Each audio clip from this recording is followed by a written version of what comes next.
des dieux qui ont des bouches.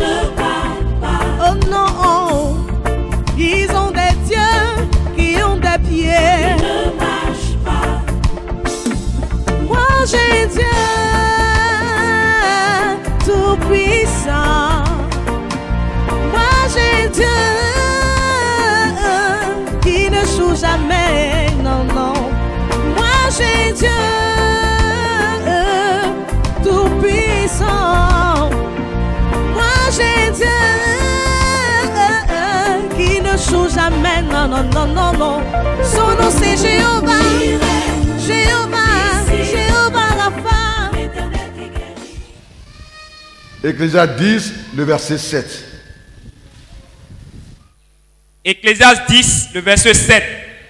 J'ai vu des esclaves sur des chevaux et des princes marchant sur terre comme des esclaves. Le Saint-Esprit dit, au travers du roi Salomon, il dit, mais c'est bizarre sur cette terre.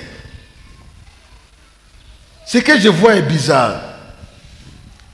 Je vois les esclaves. Esclaves.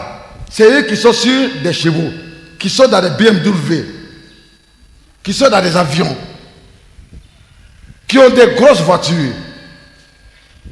Des esclaves.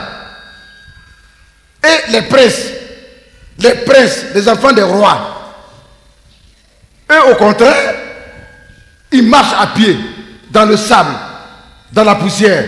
Il dit, mais l'affaire est bizarre. C'est pour dire ce matin, c'est bien aimé, que tu peux avoir la grande connaissance, tu peux avoir des qualités, tu peux être belle, beau. Mais si tu es né dans une famille qui est sur un mauvais fondement, ces mauvais fondements, à un certain moment, se lèveront contre toi, parleront contre toi, te réclameront au point où tu risques de tout perdre. Ton travail, ton foyer, tes voitures, tes biens. Et puis tu vois en train de marcher à pied, toi le prince, fils de Dieu, enfant de Dieu, chrétien né de nouveau. Nous avons vu cela dans la vie de beaucoup de personnes. Nous que le Seigneur a appelé au ministère de la délivrance et pour lesquels pas mal de personnes viennent nous voir, que nous recevons à la cure d'âme. Nous attendons beaucoup de choses et nous voyons beaucoup de choses qui viennent de pas mal de personnes elles-mêmes. Des gens qui étaient honorés, respectés à l'époque. Des femmes respectées à l'époque. Des présences apportaient la joie. On les acclamait, ils avaient un nom. Certains, à cause des mauvaises alliances, des hôtels qui parlent contre eux, ils ne sentent pas du coup. Tous se gardent dans leurs mains, tous se gardent dans leur maison, tous se gardent dans leur vie. Et aujourd'hui, quand ils passent, on se moque d'eux, on rit d'eux. Voire même quand ils passent, on ne les regarde pas, on ne sait pas qu'ils sont passés. Alors qu'à l'époque, quand ils passaient, c'est le monde qui était derrière eux. C'est le monde qui cherchait à les voir. Le Saint-Esprit dit au travers du roi Salomon, c'est bizarre cette situation. Les fils des rois, les fils, les princes sur cette terre, certains princes, évidemment, marchent à pied et les esclaves, eux qui devaient marcher à pied dans la poussière, c'est eux qui sont sur les chevaux et dans les grosses voitures. Et qui ne se fatiguent pas, c'est eux qui ont le plus bon boulot où on paye bien. Cette affaire n'est pas normale. Oui, évidemment, parce que nous avons Jésus comme le roi des rois. Et la Bible dit que nous sommes des petits Christ. Par conséquent, nous sommes des princes et des petits rois. Mais quels sont ces chrétiens-là? Combien de chrétiens connaissent leur position en Christ, leurs droits? Eux qui devaient être à la première place, la tête et le premier, qui devaient avoir les grosses voitures, c'est eux qui marchent à pied en allant au travail, en retournant à la maison. C'est eux qui marchent à pied en allant à l'église, en retournant à la maison. Enfin, je veux dire, c'est eux qui sont dans la plus grande souffrance. Et ceux qui sont nés même dans l'esclavage, qui n'ont pas le Christ, c'est eux qui sont sur des chevaux. Il est temps donc que tu puisses t'élever. Toi qui es né de nouveau, pour reprendre ta place dans le royaume de Dieu. Pour reprendre ta position.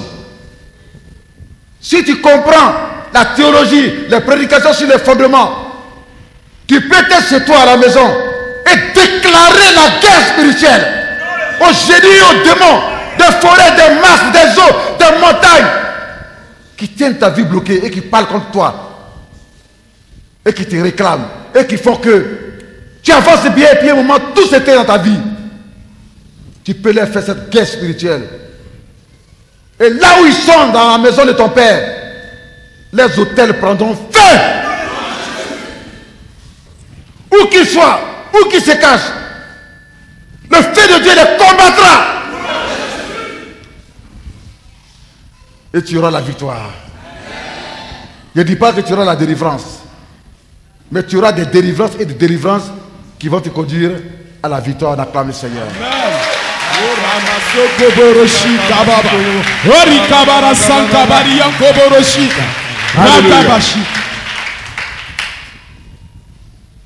Il y a une femme, elle était très distinguée parmi ses amis. C'est-à-dire que quand elle est avec ses amis, c'est elle-même qu'on appelle, c'est elle qu'on salue, c'est d'elle qu'on parle en bien, c'est elle qu'on apprécie. Dès l'âge de 20 ans, l'âge de 26 ans déjà, des grands types couraient derrière elle. Ces grands types dont je parle, c'était des blancs. Des blancs qui avaient des grosses entreprises dans notre pays. Des blancs riches qui couraient après elle. Ils avaient des grosses voitures. Ils avaient beaucoup de biens. Mais le problème, c'est que ce qui est bizarre, vraiment bizarre, c'est que elle ne supportait pas la présence des blancs qui venaient vers elle pour lui demander un mariage. Elle les refusait sur le champ. Elle les faisait des foutaises. Elle les blaguait, elle les faisait tourner en rond. Mais ces blancs-là continuaient d'aller vers elle. Continuaient d'aller vers elle. Pour la plupart de ceux qui voulaient la marier, c'était des blancs. Ici à Abidjan. Mais, comme je l'ai dit tout à l'heure, elle-même ne supportait pas les présences. Et elle ne les aimait pas du tout. Que faisait-elle? Elle allait avec les jeunes du quartier. Les étudiants, ceux qui n'ont pas encore fini les études. Ceux qui n'ont pas de travail. Cette femme que tout le monde aimait à cause de sa beauté. Elle se promenait et c'est l'amitié de ceux qui n'avaient rien, qui ne représentaient rien, qui lui plaisait et qu'elle acceptait. Alors, comme elle était chez sa tante, à Biétri, chez sa tante, alors sa tante lui a dit, je vais te parler. Et quand elle est arrivée, sa tante lui a dit, je ne sais pas si tu es normal. Elle dit, pourquoi tu m'insultes? Elle dit, non, je ne t'insulte pas. Mais nous n'avons rien dans notre famille. Tu es venu chez moi. Et il y a des blancs qui veulent te marier. Tu les refuses. Et puis tu les parles mal, tu les fais des foutaises. Et ce sont ceux qui n'ont rien que tu envoies dans ma maison, que toi tu suis. Et puis c'est moi seulement qui dépense dans la maison. Mais j'ai envie de te dire que franchement dit, ça ne va pas chez toi. Quand sa tante s'est énervée et lui a parlé de cette manière, alors ça lui a permis d'entrer en elle-même et de prendre conscience. De prendre conscience. Et c'est quand le temps de Dieu arrive, Dieu envoie toutes les personnes qu'il faut pour ta délivrance. On dit Amen. Et c'est dans ce même temps où elle était là, en train de se poser des questions. Pourquoi sa vie est comme cela? Elle qui devait être dans des grosses voitures, avec des blancs, c'est elle qui marche à pied dans la poussière, avec des pauvres, des jeunes qui n'ont rien du tout et du tout. Elle ne comprenait pas. Et c'est alors que, au cours de sa fille à elle est venue à une de nos veillées ici. Et sa fille a écouté les messages sur les fondements. Elle est partie et elle a compris elle-même, sa fille, qu'elle était sous la malédiction des esprits de la sirène des eaux. Les esprits de la sirène des eaux, quand elle est en train de passer comme cela, les gens l'appellent. Et les gens qui l'appellent, ce sont des gens qui n'ont rien. On la siffle partout. Partout. Et quand elle regarde ces gens-là, ce sont des gens qui n'ont rien, qui sont pauvres, qui sont poussiéreux, qui sont dans les chaussures, en tapette, dans les pantoufles, qui sentent en attendant. Mais c'est ceux-là. Alors, ne comprenant pas, quand elle a entendu le message sur les mauvais fondements, évidemment, Dieu l'a touchée, elle a été délivrée à la veillée, elle est partie, elle a donné le témoignage, et sa mère a commencé à observer sa fille, et du coup, la vie de sa fille a commencé à changer devant elle. Amen. Elle a demandé à sa fille, qu'est-ce qui se passe-t-il? Sa fille lui a donné le témoignage, et elle a dit à sa fille, envoie-moi à cet endroit. Sa fille lui a dit, je t'enverrai au camp de prière, mais pour l'heure, ici, il n'y a pas de veillée pour le moment à Silo 1. Elle a dit, je veux connaître l'origine de ce qui m'arrive, moi aussi. Et elle est venue, donc, au camp de prière. Elle a écouté le message et elle est partie, donc, voir ses parents. Elle a dit à ses parents, écoutez, qu'avez-vous fait? Sur quel fondement cette famille, notre famille se trouve? Quels sont les dieux que vous avez adorés ici? Y avait-il une idolâtrie? Avez-vous adoré quelque chose? Avez-vous demandé quelque chose à un génie avant de m'avoir, de me mettre au monde?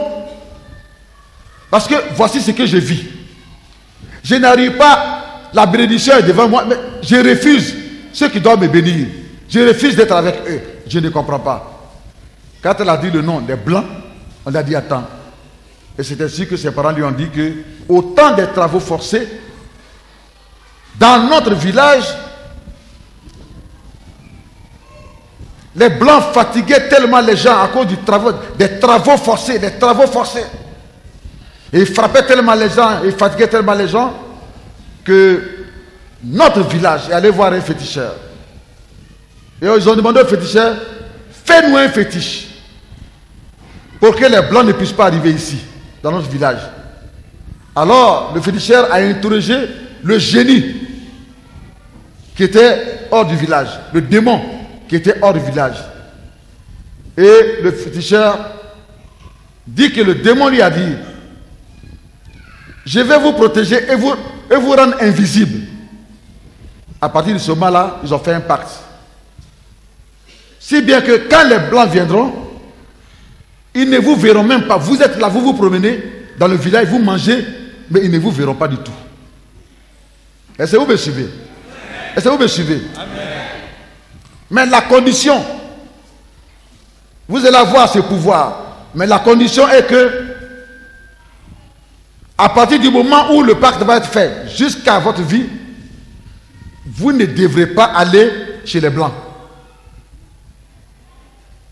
Ni en France, vous ne devrez pas aller dans leur école, vous ne devez pas apprendre ce qui vient d'eux, vous ne devez pas les marier.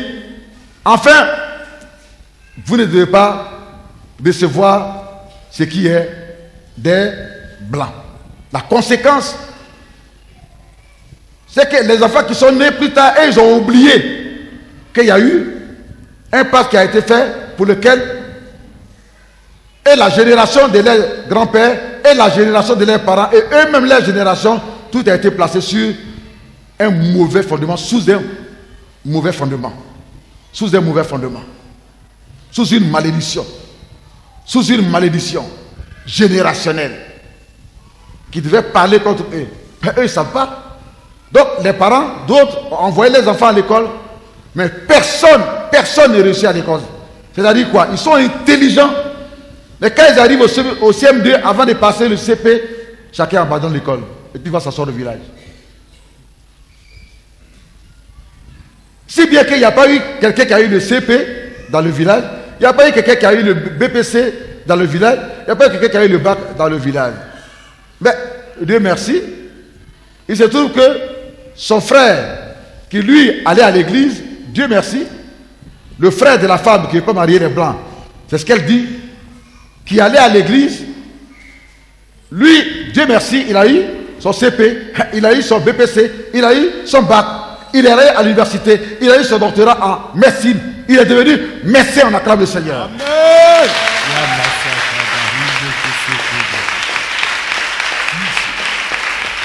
Mais quand bien même il est devenu médecin et il est chrétien, bien aimé, les fondements maléfiques, les alliances maléfiques ont été faites, les génies ont commencé à parler contre lui et à le réclamer. Du coup, on l'a affecté. Quand il est arrivé dans son travail, quelques jours seulement qu'il a fait, son cœur s'est gâté. Il ne se sentait plus à l'aise dans son travail. Il a envie seulement d'aller au village. Envie seulement d'aller au village. Envie seulement dans le village. On le tire au village. On le tire. Les mauvaises alliances. Les pactes qui ont été faits. Les génies qui sont derrière les démons qui sont derrière les mauvais fondements. Et puis, il a abandonné son premier poste. Sans durer là. Il allait s'asseoir au village. Et il a commencé à se retrouver. Il était à l'aise. Jusqu'à... Bien-aimé, et son nom passe à vie et communiqué dans les radios. Mais 7 ans, viens. Quand il attend ça, qu'il doit revenir prendre son travail, ça gâte son cœur. Oui, parce que le pacte avait été dit que vous ne pouvez pas recevoir quelque chose qui vient de chez les Blancs. Il était devenu chrétien, mais il fallait qu'il incendie par le feu du Saint-Esprit ses fondements. Alléluia. Amen. Alléluia. Amen. Donc il a bien avancé et puis il a été rattrapé malheureusement par les mauvais fondements. Les mauvais fondements, ça limite votre vie à un certain niveau. Vous avancez bien au moment où vous êtes maintenant à la porte du travail pour bien manger, bien manger. Du coup net, la corde que vous avez au rein, qui est cette alliance, ce lien, l'alliance, et qui est attachée au fondement maléfique, ça vous tire en arrière, ça vous tire en arrière, ça vous tire en arrière, ça vous tire en arrière. Quand vous devenez chrétien, ce que vous devez faire, c'est couper cette corde. Nom de Jésus. Détruire cette corde. Nom de Jésus. Par la prière, incendier cette corde. Nom de Jésus. Dieu nous a donné la puissance. Il a donné la puissance à son église. Il y a la puissance dans l'église de Jésus. Il y a la puissance en Christ. Amen. Il y a la puissance en Christ. Amen. Alléluia. Amen. Quand il attendait son nom dans les avis communiqués qu'il doit reprendre son poste pour venir travailler, être médecin, docteur, dans cet hôpital-là, son cœur s'est gâté. Il a dit, je n'irai pas, mais maintenant même d'ailleurs, même c'est maintenant, je vais commencer à travailler au village. Et puis, il a acheté une machette, il a bien aiguisé la machette, et il a commencé à faire champ de manioc. Tout le monde ne comprenait pas. Tout le monde ne comprenait pas. Oui, les jeunes ne comprenaient pas dans le village. Ils vont à l'école et puis ils reviennent au village. Ils vont à l'école. Or, c'est parce que les bonheurs professionnels, les travail, les études, ça a été vendu dans la sorcellerie au temps des travaux forcés. Et ça les a placés dans un fondement de quoi? D'esclavage. Eux qui devaient être les princes, c'est eux qui sont devenus les esclaves. Évidemment, quand les Blancs venaient avec les militaires dans le village pour les prendre, pour prendre leurs parents, leurs ancêtres et faire les travaux forcés et envoyer d'autres dans l'armée au temps de la guerre coloniale, la première et la deuxième guerre mondiale, pour aller aider d'autres pays à faire la guerre. On ne les voyait pas. Les Blancs venaient, ils étaient là, mais quand les Blancs viennent, ils ne voient personne dans le village.